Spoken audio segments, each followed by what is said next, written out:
My name is Regina Ryan, and I just turned 30 years old. As an urban planning architect working under the burning sun of San Diego, California, my entire world was built on clear blueprints, strict mathematical alignments, and structural integrity. I believed in concrete foundations, but nothing in my professional training could have prepared me for the devastating human anomaly that was about to demolish my life. At my birthday dinner at the hotel, not a single birthday wish came from my husband. I caught my husband, who was supposedly on a business trip, having dinner with his mistress in the room next door. The shock hit me like a physical blow, locking the oxygen right inside my lungs as I watched him through the thin gap of the sliding partition, completely radiant, entirely oblivious, and wrapped around another woman. Before a single tear could drop, a heavy hand clamped firmly onto my shoulder. My father stood right beside me, his cold eyes fixed on the target, while my mother and my younger brother both nodded in absolute agreement. "Sweetheart." My father whispered, his voice terrifyingly calm, as the instincts of a seasoned commercial insurance auditor took over his entire face. "Let's teach him a lesson he'll never forget." Hit like and subscribe if you have ever had your own family stand fiercely by your side to completely dismantle a calculated betrayal. We left the hotel restaurant immediately without causing a public scene, driving straight to my home office under the cover of darkness. The coastal wind of San Diego brushed against the windows of our sedan as Dad steered the vehicle through the quiet suburban streets, his face set into a rigid mask of absolute calculation. Nobody in the car spoke, but the heavy silence was fueled by a shared, unspoken understanding that the pleasant facade of my life had just been violently incinerated. My mind was racing with images of my husband Jeffrey wrapped around that woman in the hotel room when he was supposed to be navigating a corporate crisis in the freezing rain of Seattle. When the car finally pulled into the driveway of my property, a house I had entirely purchased with my own hard-earned architectural fees long before I ever met Jeffrey, the familiar structure felt cold and alien. Mom placed a reassuring hand on my trembling wrist, urging me to maintain my composure because emotional outbursts would only compromise the strategic counteroffensive we were about to launch. We bypassed the grand foyer and moved with synchronized urgency toward the back wing of the house where my personal office was located. Dad stood by the door to secure the perimeter while instructing me to bypass all emotional clutter and focus entirely on auditing my foundational assets. I stepped toward the heavy mahogany bookshelf, my fingers slipping behind the hidden latch to pivot the woodwork away from the concrete wall, revealing the digital face of my steel wall safe. My hands were clammy as I punched in the complex alphanumeric combination that only I was supposed to know, expecting to find the structural safety net I had built over a decade of grueling corporate work. The heavy locking bolts disengaged with a dull, echoing metallic click, and I pulled the weighted door open only to find myself staring into a completely barren, carpeted void. The velvet pouches that held my grandmother's vintage family jewelry were entirely gone, leaving nothing but dust on the empty shelves.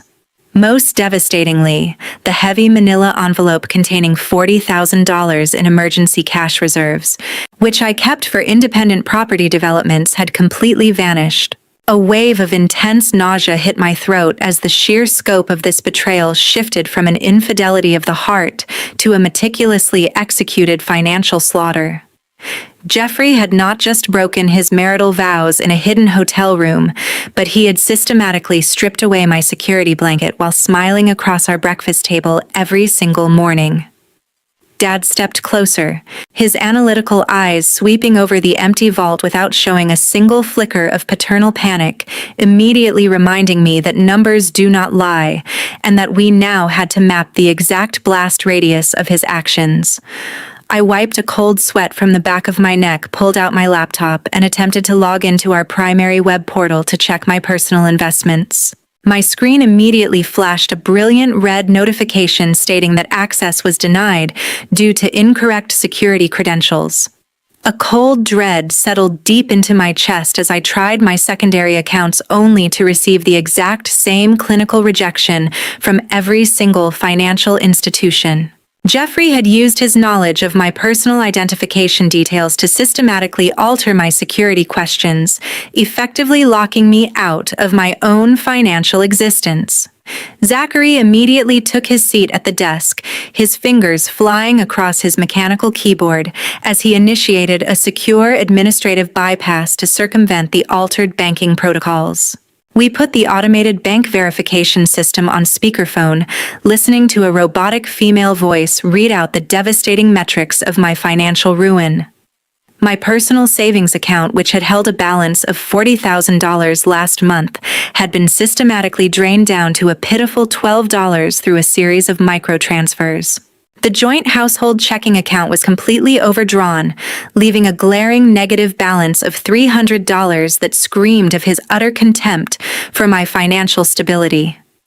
I disconnected the call, the silence in the room ringing loudly as the reality of being completely robbed blind by the man I trusted washed over me. Dad began writing rapidly on a yellow legal pad, creating strict columns to organize the asset liquidation while Zachary monitored the incoming digital traffic. Suddenly, a bright amber alert began flashing across Zachary's secondary monitor, signaling a massive anomaly within the regional property registry database. Zachary cracked his knuckles, his expression hardening into a look of profound professional disgust as he pointed toward a heavily encrypted file link. The system indicated that a staggering home equity line of credit had been initiated against my premarital property, and the fraudulent loan application was currently sitting in the final verification queue of the bank, threatening to place my entire home into immediate foreclosure. Early Wednesday morning, I drove across the city to the private apartment of my mother-in-law, Gwendolyn, hoping to discover the structural truth behind my missing marital assets. The bright California sun was reflecting off the glass facades of the downtown high-rises, creating a sharp contrast to the cold, toxic reality that was currently unraveling beneath the surface of my crumbling marriage. I pulled my vehicle into the designated guest parking structure, forcing my facial muscles into a perfectly calm mask, because I knew that any premature displays of suspicion would instantly compromise our strategy. My hands were gripping the steering wheel tightly as I reminded myself of the empty steel safe, the missing envelope of cash, and the fraudulent banking notifications that had completely altered my reality within less than 48 hours. I stepped inside the heavily secured residential lobby, maintaining a measured pace as the elevator carried me up to the penthouse suite where Gwendolyn maintained her elite lifestyle. When I reached the double oak entrance doors of the apartment, I found the heavy barrier slightly unlatched, allowing the cool, air-conditioned atmosphere of the interior to drift into the concrete hallway. Before I could even raise my hand to knock against the polished wood, I froze instantly as a familiar baritone voice cut through the quiet corridor. I stepped into the narrow marble vestibule, my leather flats moving with total silence as I pressed my back against the decorative wallpapered wall to monitor the unfolding situation.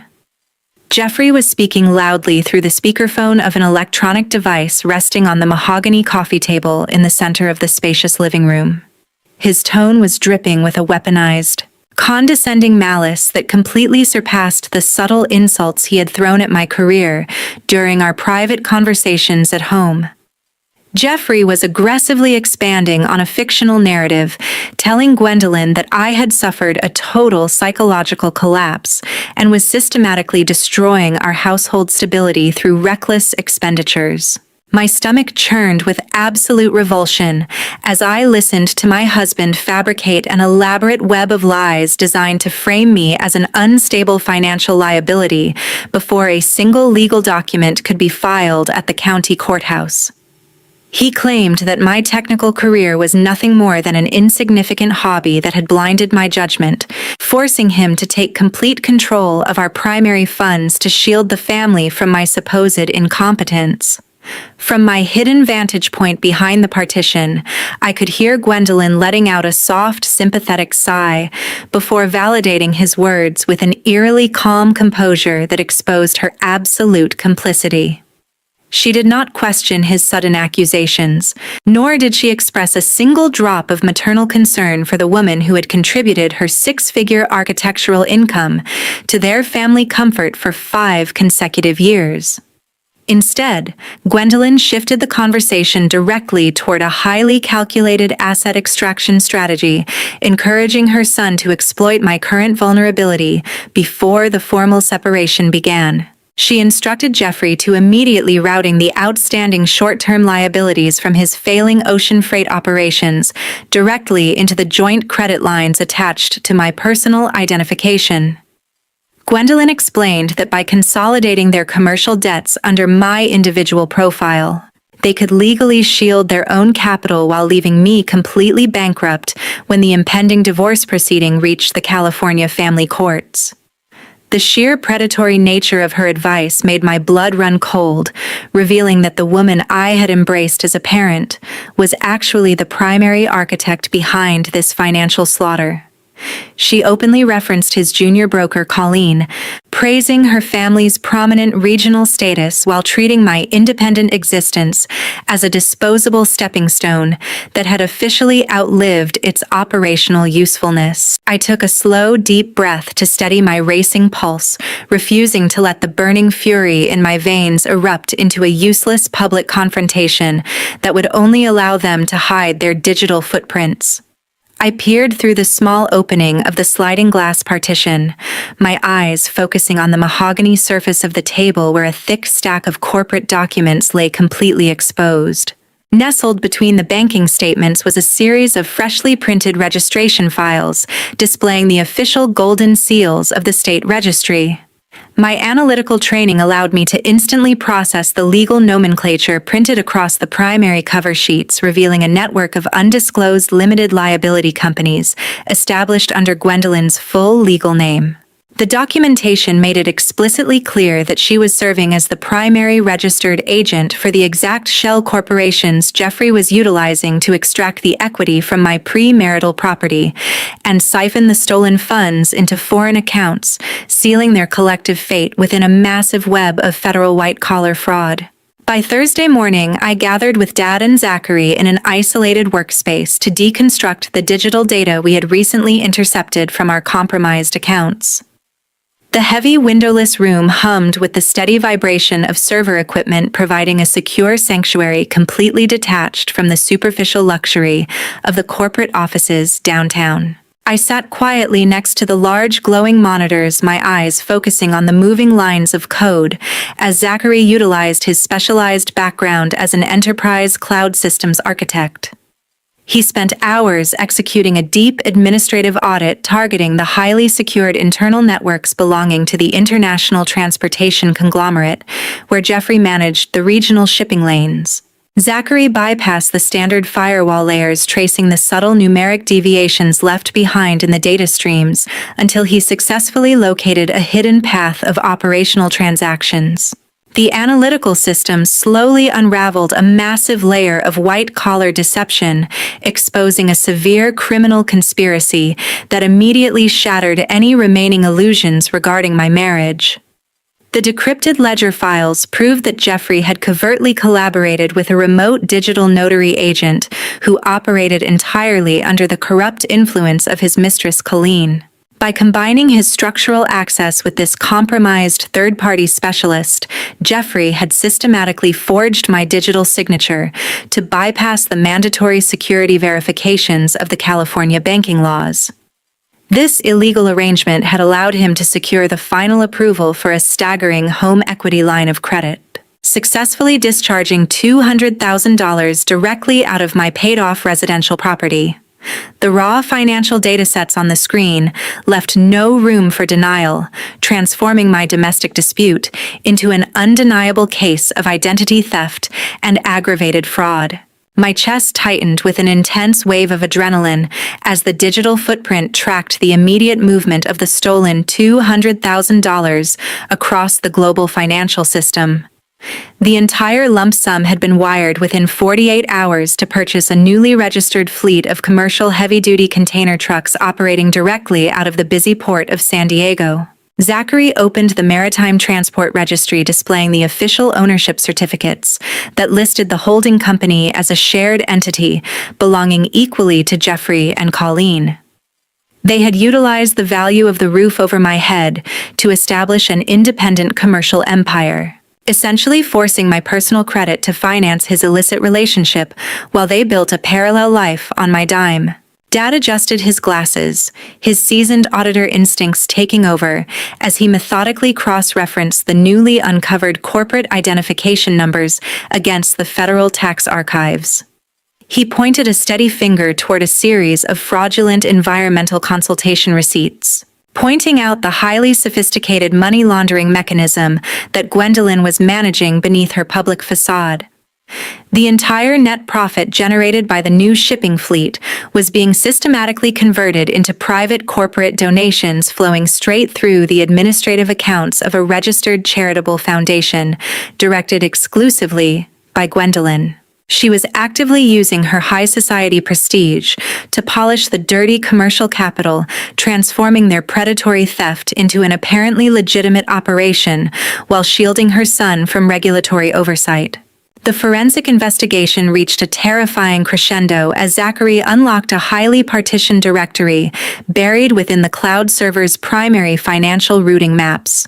He cracked his knuckles, his expression hardening into a look of absolute professional disgust as he analyzed a string of recurring wire transfers destined for an unlisted domestic trust. The digital trail confirmed that Gwendolyn was quietly transferring a massive percentage of the laundered funds directly into a prominent political action committee that was currently bankrolling a high-stakes regional election campaign. Every single transaction was traced to the immediate family legacy of Colleen, proving that Jeffrey was systematically buying his way into a powerful political dynasty by offering a multi-million-dollar dowry funded entirely by my stolen equity. He was attempting to secure a permanent seat among the social elite, entirely blind to the reality that his grand design had just been permanently locked inside our secure server as an inescapable federal trap. On that same evening, Jeffrey returned home from his fabricated business trip, repeatedly rubbing his temples and complaining loudly about the exhaustion caused by his dense schedule of online meetings with partners in Seattle. The warm California twilight was filtering through the panoramic windows of our dining room, casting long, deceptive shadows across the pristine table setup I had meticulously prepared to ensure his absolute comfort. I forced every ounce of burning rage down into the darkest corners of my consciousness, executing a flawless performance of a supportive, submissive spouse who remained entirely oblivious to his betrayal. I served his favorite customized seafood dinner, speaking in a soft, conciliatory tone as I openly apologized for our previous domestic arguments regarding our long-term financial differences. This calculated display of total submission worked exactly as we had anticipated, instantly lowering his professional guard and inflating his massive corporate ego to a dangerous level of absolute invincibility.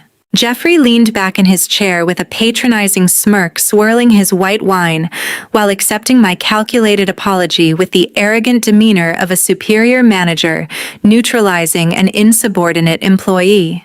The domestic trap immediately intensified when Jeffrey reached into his expensive leather brief, tossing a thick stack of legal documents right next to his dinner plate with a dramatic, heavy movement.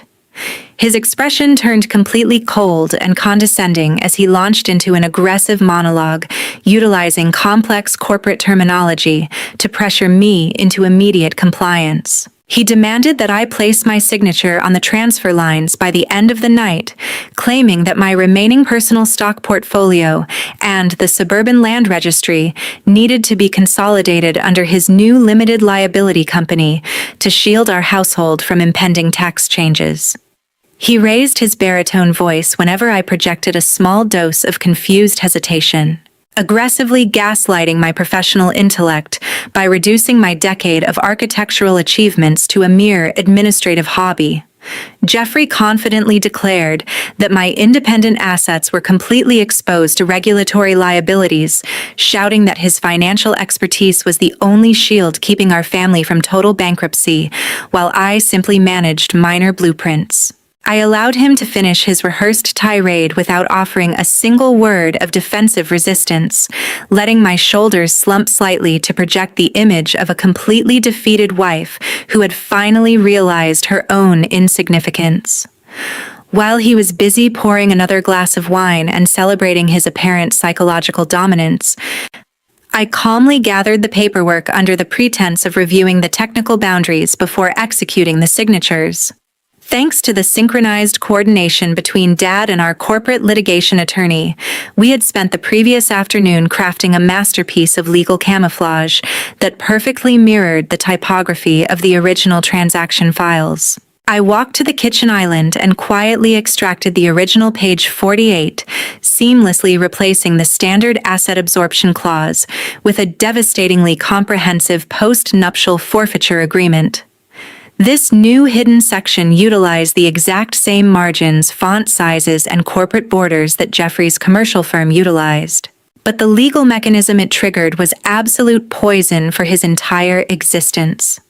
The camouflaged paragraph clearly stipulated that in the verified event of any documented marital infidelity or hidden corporate liability extraction, the offending party would immediately forfeit all rights and protections regarding the marital estate. I marched back to the dining table with a steady hand, placing the altered folder directly in front of my husband, along with a black ink pen to complete the final execution. I signed the primary spousal consent line with total unflinching composure, and then I casually pointed toward the reciprocal counter-signature block, situated right below the camouflaged post-nuptial clause. I softly lied that the digital banking framework required his immediate signature as the managing director of the new corporate entity to officially finalize the absorption of my land assets. Driven entirely by his monumental arrogance and his deep-seated contempt for my intelligence, Jeffrey did not bother to read the fine print or scan the sentences above the dotted line. He snatched the pen with an eager, triumphant smirk, scribbling his signature with an aggressive, sweeping flourish that permanently bound his financial future to our legal trap. Jeffrey locked his brief with an arrogant click of the brass buckles and gave me a condescending nod of approval, completely oblivious to the reality that he had just signed the absolute forfeiture of his entire wealth. By Friday morning, Zachary sent a highly encrypted data packet directly to my personal computer at my architectural firm, circumventing the standard office network to maintain our absolute operational secrecy. The glowing screen of my monitor illuminated the dim office space as I loaded the secure portal, my fingers trembling slightly as the digital parameters began to decode across the interface. Zachary had successfully broken through a highly fortified storage partition hidden deep within Jeffrey's private cloud server, deploying a custom digital key to bypass the final layers of biometric security. This newly compromised folder was sterilely labeled with the strategic name of Project Phoenix, exposing the terrifying corporate machinery that my husband had been building in the shadows to complete my public destruction. As an urban architect, I was trained to analyze complex structures, but the calculated malice contained within this single directory completely redefined my understanding of human cruelty. The forensically unspooled files revealed that Jeffrey had authorized a massive electronic wire transfer totaling $80,000, siphoning the capital directly out of his firm's embezzled logistics accounts. This staggering sum of $80,000 had been routed into the dark web to hire an elite team of underground technology mercenaries who specialized in advanced synthetic media manipulation. The provided receipts detailed the precise cost of constructing a weapon of absolute character assassination, exposing a fully rendered deep fake video that utilized my historical corporate photographs and vocal patterns. I watched the high-definition simulation with a feeling of frozen disgust, witnessing a digital replica of myself, engaging in a completely fabricated romantic encounter with an unrecognizable individual inside a generic luxury hotel room. The synthesized audio track was flawlessly executing my distinct vocal cadence, duplicating my pitch and linguistic habits to produce breathless admissions of a long-term extramarital affair that would instantly ruin my personal and professional standing. The operational blueprints inside Project Phoenix explicitly outlined Jeffrey's grand strategic goal, displaying a minute-by-minute timeline designed to compromise the upcoming corporate anniversary gala on Saturday evening. He had preloaded this weaponized media file into an automated execution protocol, planning to hijack the main audiovisual matrix of the convention center during the absolute height of the high society reception. Jeffrey intended to step confidently onto the main stage to offer a tragic, hypocritical monologue about the emotional loneliness of our broken marriage, using his fabricated victimhood to garner maximum public sympathy from the elite audience. The moment he gave the hidden technical signal, the screens would broadcast the deep fake video to hundreds of corporate titans and local politicians, ensuring I would be instantly executed as a disgraceful social pariah. When I brought the decrypted files home, Mom and Dad immediately stood by my side in our secure workspace, their analytical expressions providing an unyielding pillar of support that prevented me from collapsing into useless grief. Mom placed her hand on my shoulder, calmly telling me to maintain a perfectly normal demeanor at home because his towering narcissism relied entirely on my complete compliance and total ignorance. Dad smiled, a dangerous analytical expression, reminding me that an enemy who prepares a theatrical ambush is always completely blind to a counterstrike happening right within his own mainframe.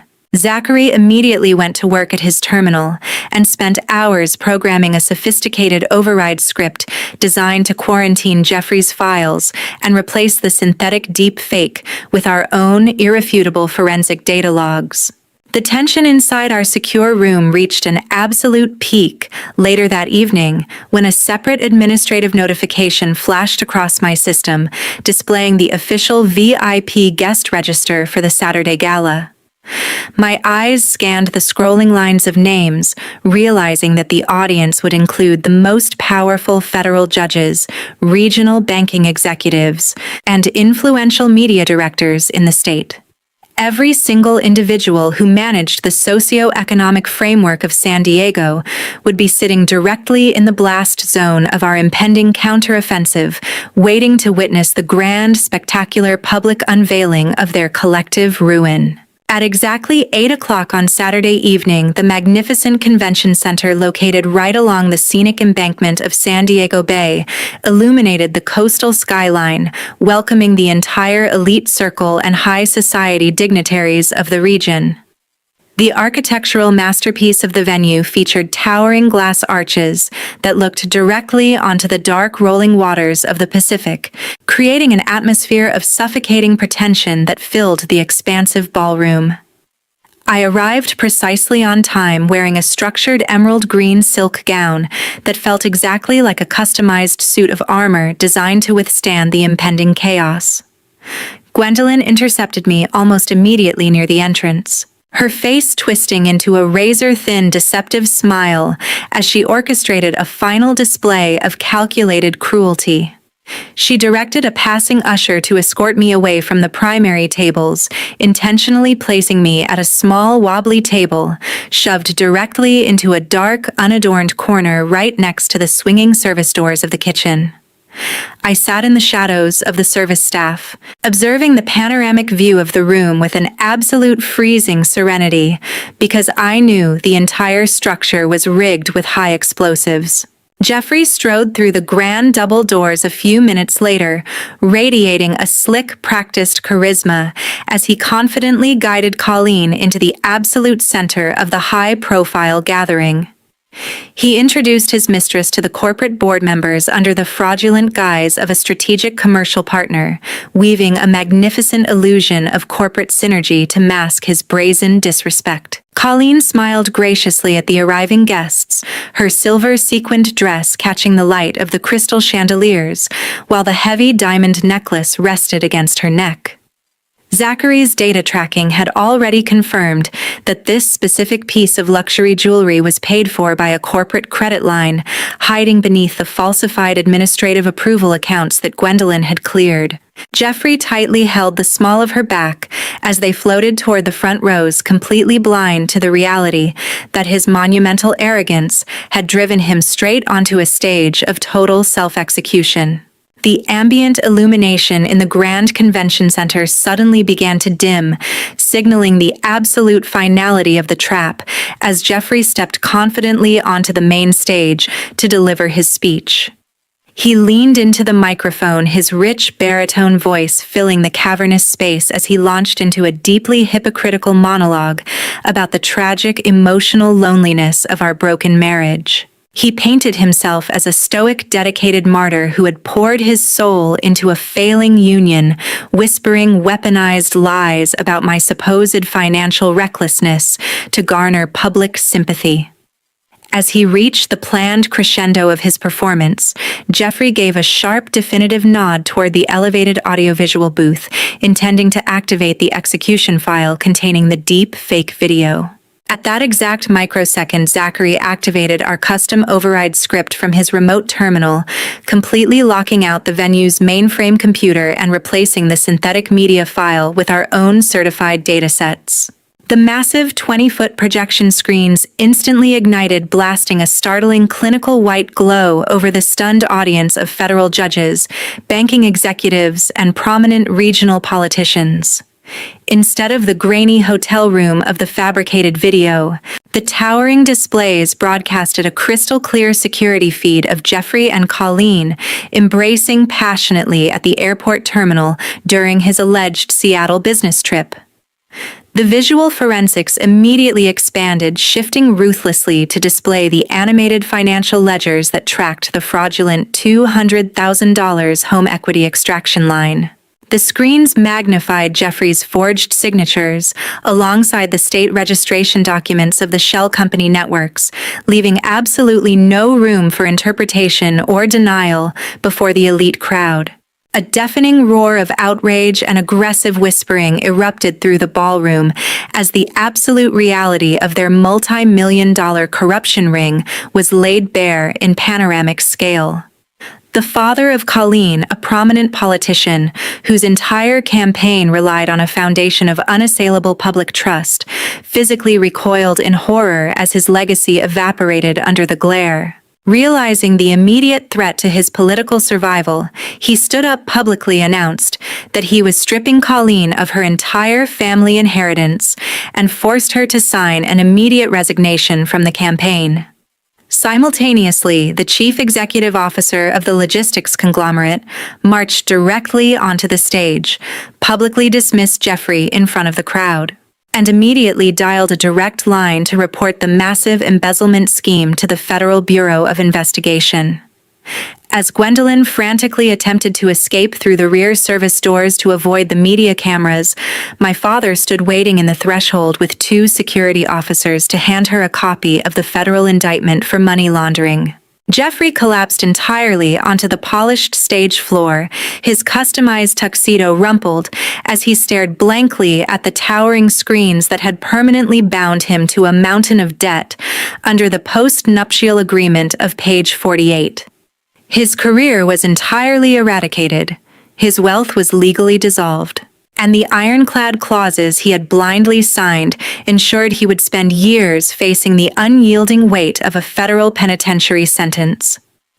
I stood up from my isolated table in the shadows, smoothing the emerald silk of my gown as I walked through the stampede of stampeding socialites with total unbothered serenity. Not a single tear blurred my vision as I stepped out into the cool night air where a luxury vehicle was waiting at the bottom of the stone steps. I slipped into the rear leather seat alongside Dad, Mom, and Zachary, forever free from the rot of their deception, victorious beyond measure and completely secure in the independence I had reclaimed. This dramatic journey offers a profound, timeless lesson on the vital importance of strategic patience, emotional control, and the unyielding power of familial solidarity when facing an intricate betrayal.